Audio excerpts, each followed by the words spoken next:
Beautiful bombshell coils on my clients and amazing face framing. Watch to the end to see how.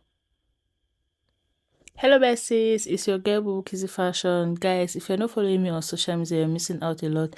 Make sure you check me out on Instagram, Pinterest, TikTok, and Facebook. I post amazing shots and tips. But while you're here, make sure you give this video a like and subscribe also. Don't forget to turn notification because I have amazing content coming your way. So let's begin besties. So first we're going to prep our hair. You're just going to use some rubbing alcohol and a cotton to clean your client's hair. This to get rid of any oils, sweats or anything that might disrupt your install or make your glue not to hold as quickly as it's supposed to. So while we've gotten that out of the way, we're going to go to the next step, which is to use our holding spray to slick back that hair. So when installing your hair, you don't want the glue messing your client's hair. So in order to prevent that, we are going to slick this hair back. And after doing that, this particular step are considered the most important when it comes to hair installation. It's a skin protectant. You're going to apply a skin protectant on your client. This protects their skin from the harsh chemicals of the glue, and this also gives additional hold to the glue. So never skip this step, right? So now that we're done with that, we're going to go into our glue application. So yeah, so the trick, right, is light layers of glue. So it's better to do 2, 3, 4, 5 layers of glue rather than light layers of glue rather than do one bulky layer of glue because it's not going to hold. So depending on the glue you're using, I normally go for 2 to 3 layers of glue because I use hair by any glue and it's really strong, guys. It's really good. I totally recommend that glue. So I normally go for 2 to 3 layers depending on how long my client wants to hold. And after it's dry and clear, like as you can see here, it's clear, right? We are going to go in with the second layer. So you could use the tip of your rat comb. You could use the tip of your razor.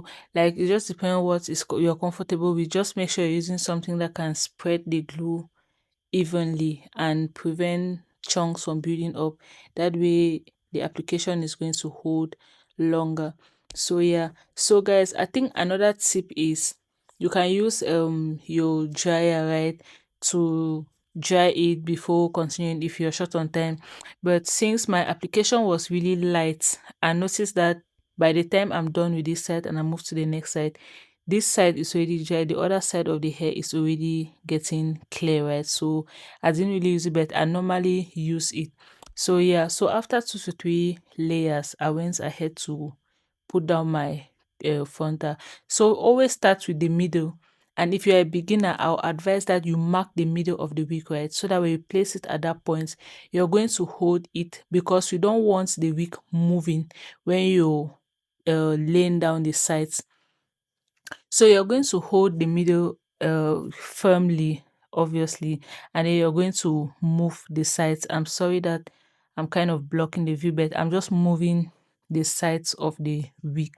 So if you don't do this, your closure is your frontal is going to move from the center, right?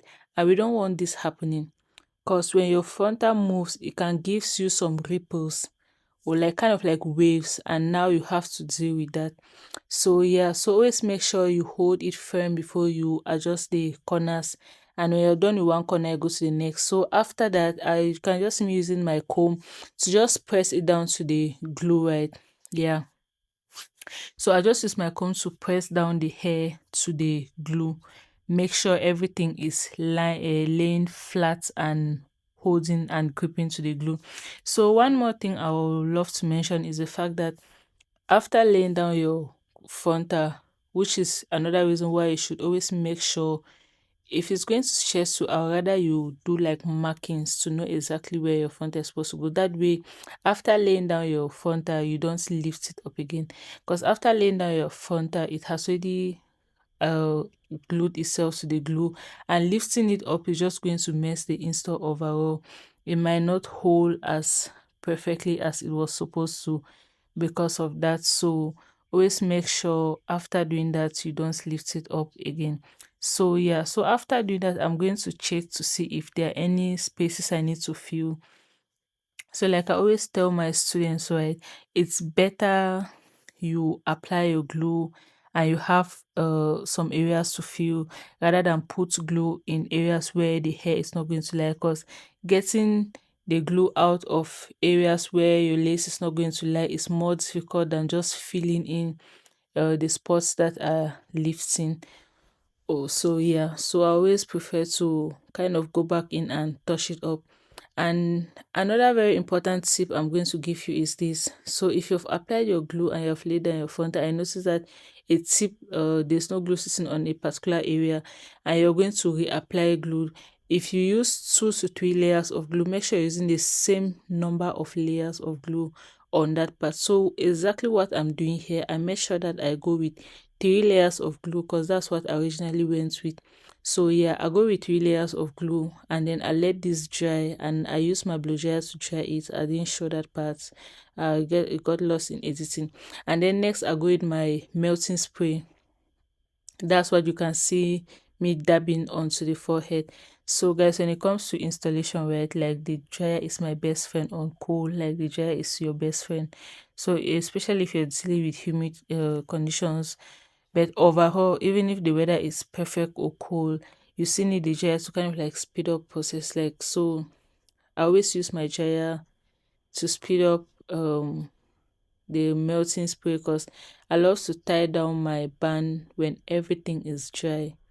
So yeah, so after doing that, the next thing I'm going in with is my hair mousse. That's tint. That I use tint for for the lace, right, to match my client's skin. So I just use a shade that matches them, and if the shade is not there, I kind of like mix 2 shades to see if I can come out with their shade. So tint mousse is kind of like, it's fast drying, it's just like hair mousse, so it dries faster, but still doesn't change the fact that I'm going to use a dryer, because when you're using this particular method, you really need to be careful, because the melting spray could leave the glue, the hair mousse could leave the glue. That's why when installing, I always make sure my glue is dry to the fullest before I begin melting. And in between each layer, I make sure I dry it.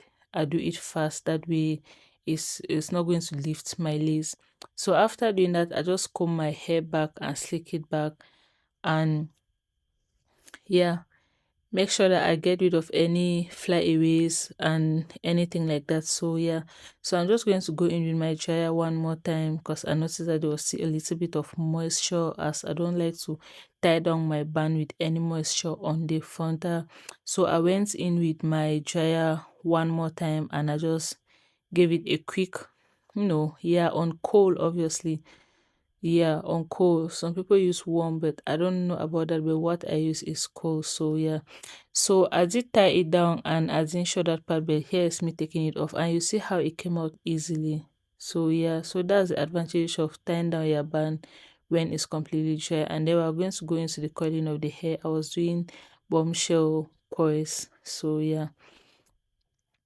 So I'm just going to show a quick tutorial on how I coil, and I was using the I don't remember the size of this boy. I don't know if it's a size 38. I think so. I think it's a size 38. And yeah, because she really wanted loose coils, right? She didn't want them too defined.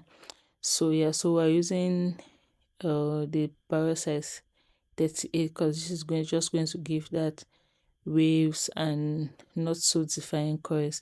So yeah, so that's it. So that's basically it. So I just went ahead to, after coiling the hair, I apply my holding spray, and then I pin it up.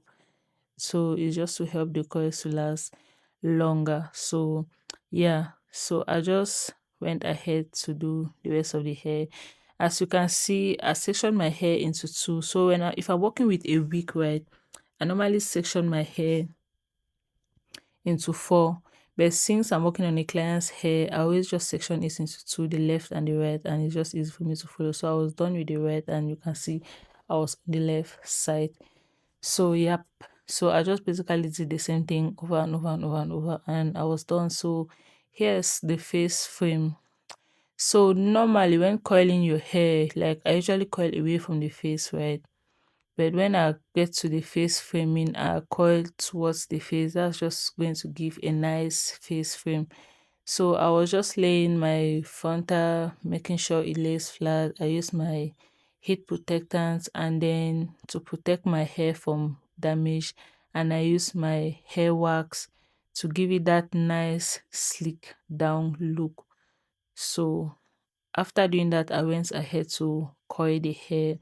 Like I was saying, when it comes to face framing, when you're going to frame the face, you coil towards the face, right? So arc and angle really determines how your face frame is going to come out. So depending on what the client wants, you're just going to adjust that to their requirements, to what exactly they want. So sometimes you're going to notice that I'm going to coil this to the back of the hair. That's when my client wants these dramatic bangs. Like, yeah, when you coil your hair to the back of the hair and then you bring it towards the front, it gives this dramatic bang. So, yeah, so she didn't want anything too dramatic, or, yeah, so this was just perfect for her. And yeah, so I think I did speed it up a little bit so I don't waste a lot of your time. And yep, let's go to unraveling the coil. So always remember the direction in which you coil your hair is the direction you're going to unravel your coil. So yeah, and I also use my hot comb to slick it down and lay it flat, right? And when you get to the front of the hair, you can comb towards the face or you can comb to the back and then bring it to the front. So actually my favorite method is actually coming to the back and bringing it to the front, even though that's not what I did here, but that's, I'm just letting you know another method you can use for those over the top dramatic bangs. So yeah, so I'm just going to go ahead and give it this nice lift, this little arc. She didn't really want something so dramatic, so she wanted it to lay a little bit flat, not so dramatic, but like kind of in between, right? So yeah, so I'm just coming it towards the face, but away from her eyes because she didn't want it over her eyes, and just playing with it a little bit till I get what I want. So guys, the honest truth is usually after dropping down the bangs, right, you might notice that you have to go in again with your coiler to kind of like make it exactly to have that perfect face, because everyone has a unique face and you could make it and it doesn't suit your client perfectly and you have to go back. So just always remember that you can always go back to just that face frame section and just like recoil it to change the direction and give it something else. So here's the finished look and here's what it was looking like. She absolutely loved it, and I hope you enjoyed this tutorial. I hope you learned a lot from this. And if you see it, make sure you like this video, make sure you share, make sure you subscribe and turn on notification for more. Thanks for watching guys. Bye bye.